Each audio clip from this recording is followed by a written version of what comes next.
வணக்கம். தாய் வீடு 2026 ஜூலை மாதம். கிரேக்க மொழியியலும் தொல்காப்பியமும். எழுதி வாசிப்பவர் நாகேஸ்வரி ஸ்ரீ குமரகுரு. தொல்காப்பியம் வெறும் இலக்கண நூல் மட்டுமல்ல, அது பண்டை தமிழர்களின் வாழ்வியல், சமூகவியல், மொழியியல் மற்றும் அறிவியலின் ஆழமான பார்வைகளை உள்ளடக்கிய ஒரு அரிய கருவூலம். பல்வேறு கூறுகளை அறிவியல் மற்றும் மொழியியல் கண்ணோட்டத்துடன் ஆய்வு செய்து அதன் ஆழத்தையும் தொன்மையையும் தொல்காப்பியம் உணர்த்துகிறது. உலகின் மிக தொன்மையான இலக்கண நூல்களில் ஒன்று தொல்காப்பியம். இந்த நூல் எழுத்ததிகாரம், சொல்லதிகாரம், பொருளதிகாரம் என 3 பெரும் பிரிவுகளை கொண்டிருந்தாலும் பொருளதிகாரத்தின் பல இயல்களிலும் பிற அதிகாரங்களிலும் சில பகுதிகளிலும் அறிவியல் சார்ந்த நுட்பமான சிந்தனைகள் பொதிந்துள்ளன. வெறும் மொழியின் அமைப்பை மட்டும் கூறாமல் அக்கால தமிழர்களின் வாழ்வியல், பண்பாடு மற்றும் இயற்கை குறித்த கூர்ந்த அறிவு பார்வைகளையும் பதிவு செய்துள்ளமை இதன் தனிச்சிறப்பாகும். தொல்காப்பியத்தின் பல்வேறு கூறுகளை அறிவியல் கண்ணோட்டத்துடன் நோக்குவது அதன் ஆழத்தையும் தொன்மையையும் நமக்கு உணர்த்தும். தொல்காப்பியம் எழுத்ததிகாரம், சொல்லதிகாரம், பொருளதிகாரம் என 3 அதிகாரங்களாக வகுக்கப்பட்டு ஒவ்வொரு அதிகாரமும் 9 இயல்களாக வகுக்கப்பட்டிருப்பதனை காணலாம். தொல்காப்பியத்தினை தொடர்ந்து வீரசோழியம், நன்னூல் போன்ற இலக்கண நூல்கள் நமது மொழியியல் வளர்ச்சிக்கு பெரிதும் பங்காற்றியமை கண்கூடு. அரிஸ்டாட்டில் சொற்களை வரையறுக்கும் போது அவை பெயர், வினை, இணைக்கும் சொல் என வகைப்படுத்தினர். ஆனால் வடநாட்டு அறிஞரான யாஸ்கர் சொற்களை பெயர், வினை, முன்னொட்டு, வேற்றுமை ஏற்காத இடைச்சொற்கள் என 4ஆக வகுத்தார்.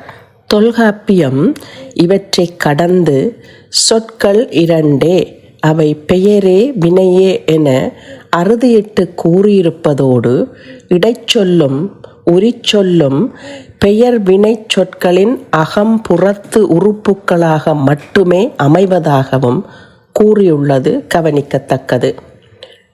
தமிழின் தொல்காப்பியமும் பாணினியின் அஷ்டத்தாயியும் சமகாலத்தவை அல்லது அருகாமையில் உள்ளவை. அஷ்டத்தாயி முற்றிலும் ஒரு மொழியின் அமைப்பை விளக்குவதில் கவனம் செலுத்துகிறது. தொல்காப்பியம் மொழியின் அமைப்போடு சேர்த்து அந்த மொழி பேசும் மக்களின் வாழ்வியல் இலக்கணத்தையும் விரிவாக பேசுகிறது.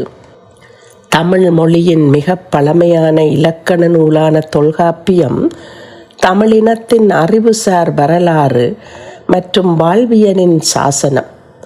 தமிழ் மொழி தொன்மை சிறப்பு மொழியாகும். இத்தகைய தமிழ் மொழியில் பல இலக்கண நூல்கள் தோற்றம் பெற்றுள்ளன.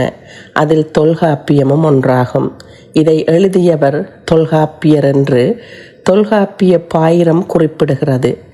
தொல்காப்பியத்திற்கு முன்பே பல இலக்கியங்களும் சில இலக்கணங்களும் இருந்தன என்பது உண்மையே ஆயினும் அவற்றுள் ஒன்றேனும் இன்று நாம் பெற இயலவில்லை. தொல்காப்பியம் பல சிறப்புகளை கொண்டமைந்துள்ளது. அச்சிறப்புகளை பற்றி பார்க்கின்ற போது தமிழில் செவ்விலக்கிய நூல்களுள் மிகவும் தொன்மையான முதல் நூல் தொல்காப்பியமே. தொல்காப்பியம் ஓர் இலக்கண நூலாகும். தமிழில் கிடைத்த இலக்கண நூல்களில் முதன்மையானதாகவும் தொல்காப்பியமே திகழ்கின்றது. வாழ்க்கையை அகம்புறம் என பிரித்து அவற்றை இலக்கியமாக படைப்பதற்கு இலக்கணம் வகுத்து தந்தது தொல்காப்பியம். பண்டை தமிழர் வாழ்க்கையை அகம்புறம் என்று வகுத்தனர். காதல் பற்றிய பாடல்களை அகமென்றனர். கொடை, வீரம், கருணை முதலிய உணர்வுகளை புறமென்றனர். தமிழ் மொழியின் பெருமைகளையும் தமிழ் மக்களின் அறிவு மேம்பாட்டையும் உலகறியச் செய்யும் நூல் தொல்காப்பியமாகும். தமிழர் பண்பாட்டை, நாகரிகத்தை, பழக்க வழக்கங்களை, பண்பாட்டு விழுமியங்களை தெரிந்து கொள்வதற்கு தொல்காப்பியமே முதல் ஆதாரமாகும். தொல்காப்பியத்தை முதல் நூலாக கொண்டு காலந்தோறும் பல வழிநூல்கள் தோன்றின. தொல்காப்பியத்தின் பின்னர் தமிழில் பல நூல்கள் தோற்றம் பெற்றன. சூத்திர யாப்பில் அமைந்த தொல்காப்பியம் 1610 சூத்திரங்கள் அடங்கியுள்ளது. சிறப்பு பாயிரம் என்பது சமகாலத்தவர் ஒருவர் நூலை மதிப்பிட்டு உரைக்கும் செய்தியாகும். தொல்காப்பியத்திற்கு சிறப்பாயிரம் தந்தவர் பரம்பாணர் ஆவார். இவர் தொல்காப்பியரின் ஒரு சாலை மாணாக்கர் என்பது நம்பிக்கை. பொதுவாக பாயிரம் எழுதுபவர்கள் நூலாசிரியரை நன்கு அறிந்தவராகவோ அல்லது உடன் பிறந்தவராகவோ இருப்பார்கள். தொல்காப்பியரின் காலம் பற்றி அறிஞர்களிடையே பல கருத்து வேறுபாடுகள் நிலவுகின்றன. தொல்காப்பியம் போஆமு 3ஆம் நூற்றாண்டை சார்ந்ததென்றும், போஆமு 5ஆம் நூற்றாண்டை சார்ந்ததென்றும், போஆமு 6ஆம் நூற்றாண்டுக்கு முற்பட்டதென்றும் கருத்துக்கள் உள்ளன. தொல்காப்பியம் 1610 செய்யுள்களை கொண்டது. இதில் எழுத்ததிகாரம் 483 நூற்பாக்களும், சொல்லதிகாரம் 463 நூற்பாக்களும், பொருளதிகாரம் 664 நூற்பாக்களாலும் ஆனது. இதன் உள்ளடக்கம் எழுத்ததிகாரம், சொல்லதிகாரம், பொருளதிகாரம் என 3 அதிகாரங்களாக பிரிக்கப்பட்டுள்ளது. அதிகாரங்கள் மேலும் பல கூறுகளாக பகுக்கப்படுகின்றன. ஒவ்வொரு அதிகாரமும் 9 இயல்களை கொண்டது. தொல்காப்பியம் என்ற சொல் நூலை குறிக்கும் போது ஒரே சொல்லாகவும், பொருளை விளக்கும் போது அது தொல் சக காப்பு சக இயம் என்ற முச்சொற்களாக பிரிந்து பொருள் தரும் என கூறப்படுகின்றது. தொல்காப்பியம் என்பது வெறும் இலக்கண பிரதி என்ற அடையாளத்தை கடந்து அறிவியல் மற்றும் மொழியியல் கோட்பாடுகளை விரிவாக ஆராயும் ஒரு பனுவலாகும். மனிதர் ஆறறிவுடைய உயிரினம் என்பதை மக்கள் தாமே ஆறறிவு உயிரே பிறவும் உளவே அக்கிளை பிறப்பே என்ற மரபியல் நூற்பா வழி இந்நூல் பதிவு செய்துள்ளது. மேலும் தொல்காப்பியர் தன் நூற்பாக்களின் இறுதியில் மொழிப என்பனர் போன்ற சொற்களை கையாண்டுள்ளார். முன்னோர்கள் கூறினர் என்ற பொருள்படும் இச்சொற்களின் பயன்பாடானது தனக்கு முன்னரே செழுமையான இலக்கண புலமையும் மரபு அறிஞர்களும் வாழ்ந்திருக்கின்றார்கள் என்பதை தக்க ரீதியாக நிறுவுகிறது. இதன் மூலம் தமிழ்மொழி 2000 ஆண்டுகளுக்கு பழமையானது என்பதை இலக்கிய இலக்கண தொடர்ச்சியையும் மிக நீண்ட வரலாற்று பின்னணியையும் கொண்டிருப்பது தெளிவாகிறது. இவை பொதுவான கண்ணோட்டமாக காணப்பட்ட போதும் ஒவ்வொரு இலக்கண நூலையும் அதன் சிறப்பினையும் ஆராயும் போது சென்ற தொடரில் பாணினியின் அஷ்டத்தாயி இலக்கணத்தின் சிறப்பு, அதன் அமைப்பு, அது மொழியியலுக்கு ஆற்றிய பங்கு என்பவற்றை பார்த்தோம். இத்தொடரில் தொன்மையான நூலான தொல்காப்பியத்தின் சிறப்பும் அதன் மொழியியலுக்கு ஆற்றிய பங்கையும் சற்று விரிவாக பார்க்கலாம். தொல்காப்பியத்தின் அறிவியல் கோட்பாடுகளை உலகத் தோற்ற கோட்பாடு, உயிரினங்களின் வகைப்பாடு, ஒலியியல் மற்றும் மொழியியல், நிலவியல், உளவியல், சமூகவியல் என 5ஆக வகுத்து மொழியியலுக்கும் அறிவியலுக்கும் அதன் பங்களிப்பினை எவ்வாறு வழங்கியுள்ளது என்பதை சற்று விரிவாக பார்க்கலாம். உலகத் தோற்ற கோட்பாடு. பொருளதிகாரத்தில் தொல்காப்பியர் ஐம்பூத கோட்பாடு குறித்தும் விரிவாக பதிவு செய்துள்ளார்.